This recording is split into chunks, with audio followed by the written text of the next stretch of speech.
Hello मेरे भाई, कैसे हैं आप सभी? कैसे हैं? मस्त है भाई, बढ़िया से कर रहे होंगे। ठीक है ना। ये इससे पहले वाला वीडियो आप देख चुके होंगे। आज हम लेकर आ गए हैं उसकी आगे के टॉपिक को समझाएंगे मेरे भाई, कि नहीं। आज हम लोग क्या पढ़ेंगे पता है? क्रांति को पूर्ण आंतरिक परावर्तन और लेंस के बारे में। लेंस को चर्चा करेंगे मेरे भाई। बहुत दिनों से लेंस लेंस लेंस ही तो इंपॉर्टेंट है, इसमें लेंस को देखना है। पहले हम लोग पढ़ लेंगे क्रांति कोण, फिर उसके पहले बाद पढ़ेंगे पूर्ण आंतरिक परावर्तन, उसका उदाहरण देख लेंगे। फिर उसके बाद लेंस पे, लेंस के बाद इमेज प्रतिबिंब बनाने सीख लेंगे। पूरा कंप्लीट हो जाएगा ये चैप्टर ही। फिर उसके बाद न्यूमेरिकल ना। तो चलिए स्टार्ट कर देते हैं क्रांति कोण समझाने। तो पहले क्रांति कोण को देखने से पहले नाम पहले समझिए। ये हमने लिख दिया है क्रांति कोण। इसको बोलते हैं इंग्लिश में क्रिटिकल एंगल ना, क्रिटिकल एंगल बोलते हैं।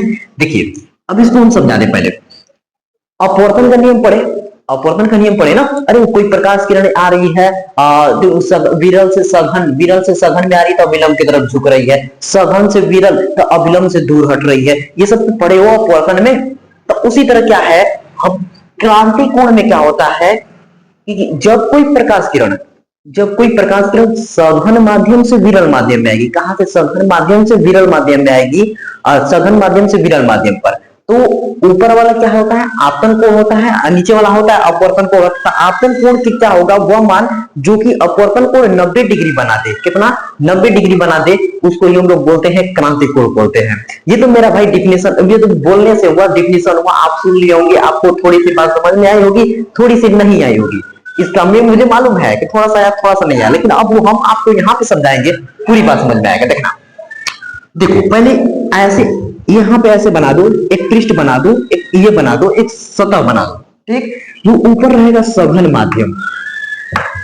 अब कहोगे यहाँ से समझ में आ रहा है मुझे कि सघन माध्यम कर दिए, ठीक है।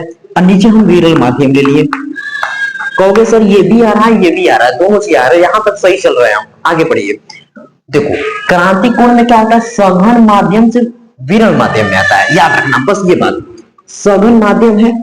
अगर ये माध्यम विरल नहीं रहता, सघन ही रहता, तो सुनो सघन है तो जब सघन में एकदम जैसे है तैसे ही जाती कि नहीं? वैसे ही जाती ना, ऐसी ऐसी ऐसी ऐसी आगे बढ़ती, ऐसी आगे बढ़ती रहती। बिल्कुल क्लियर है, कोई बात की दिक्कत नहीं है। लेकिन अपवर्तन वाले में क्या पढ़कर आए हो? इससे पहले वाले वीडियो में क्या पढ़कर आए हो कि सघन माध्यम से विरल माध्यम में आती है तो ये तुम्हारा अविलंब है। क्या है? अविलंब है। तो अविलंब से क्या होता है? दूर हटता है कि नहीं हटता है? बताओ जल्दी, बताओ। तो हटता है ना, अविलंब से दूर हटता है। तो ये अविलंब से दूर हट गया। क्लियर? यहां तक क्लियर है? बोलो जल्दी, क्लियर है कि नहीं है? क्लियर? अब सुनो, हमारा यहाँ पे कोण कौन सा कोण होता है ये पर बताओ। भूलना नहीं है, भूलना नहीं है, बिल्कुल नहीं भूलना है ना, तो बड़ी मार मारोगे जी भूलोगे तो। यहाँ पे ये कोण कौन सा होता है? आपतन कोण। इसको बोलते हैं आपतन कोण। आपतन कोण, आपतन कोण बोलते हैं, आपतन कोण, आपतन कोण बोलते हैं, आपतन कोण। फिर उसके बाद यहाँ पे ये वाला कोण होता है, इसको क्या बोलते हैं हम लोग? अपवर्तन कोण। क्या बोलते हैं मेरे भाई? अपवर्तन कोण। क्या बोलते हैं? अपवर्तन कोण।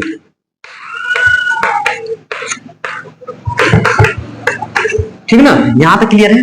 अब देखो यहां तक क्लियर है ना। यहां तो पहली वाली बात है, पीछे वाली बात है, क्लियर वाला पिछले वाले वीडियो में हमने बनाया था, बताया था सब। सुनो, क्रांति कोण में पहली बात याद रखना है कि सघन माध्यम से विरल माध्यम। कहां? सघन माध्यम से विरल माध्यम।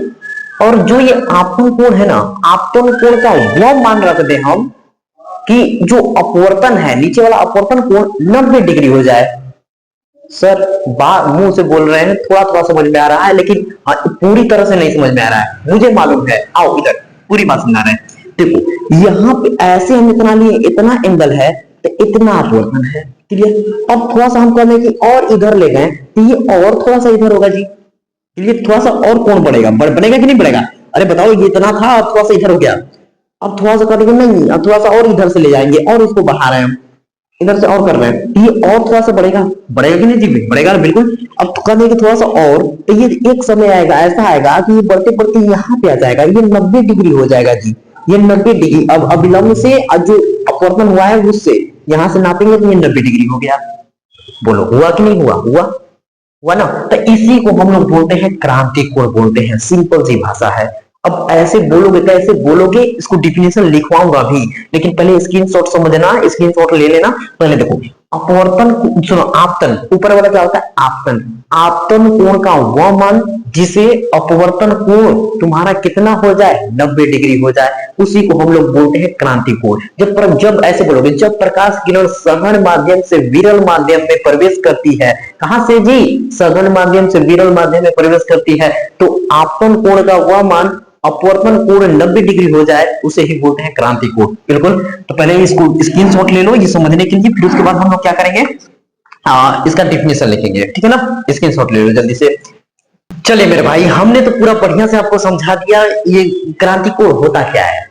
तो मेरे भाई पीछे पीछे आप नोट्स तो बनाते जा रहे हो, संगे संगे अपना कॉपी पे नोट्स बनाते जा रहे हो, तो उसको भी तो जरूरी है लिखना ना सर। समझने से थोड़ी हो जाएगा, लिखना भी है हमको, कॉपी पे, बोर्ड कॉपी पे लिखना भी है। तो इसके लिए ये जुगाड़ है, इसका डेफिनेशन लिख लो। चलो देखो, हमने लिखा है, थोड़ा बहुत दिक्कत होगी तो मिला लेना मेरे बोलने से, उसको लिख लेना। देखो ये लिखा है जब, ये लिखा है जब प्रकाश की किरणें सघन माध्यम से विरल माध्यम में प्रवेश करती है, हमने बताया सघन माध्यम से विरल माध्यम में प्रवेश करती है, तो उनके अभिलंब पर बना कोण का वह मान जिसके लिए उनके अपवर्तन कोण का मान 90 डिग्री होता है, क्रांति कोण कहलाता है। देखो यही बात है, हमने कब बताया ना, ये अभिलंब है।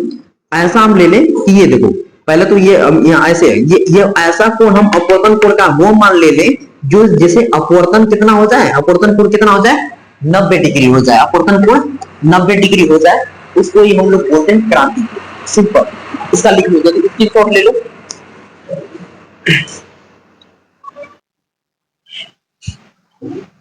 अब हम लोग देख लेंगे कि कुछ पदार्थों का क्रांति कोण। मेरे भाई यहाँ लिखा है, ये कुछ लिखा है, इसमें कोई बात की दिक्कत नहीं है। कुछ पदार्थों, यहाँ लिखा है पदार्थों का क्रांति कोण।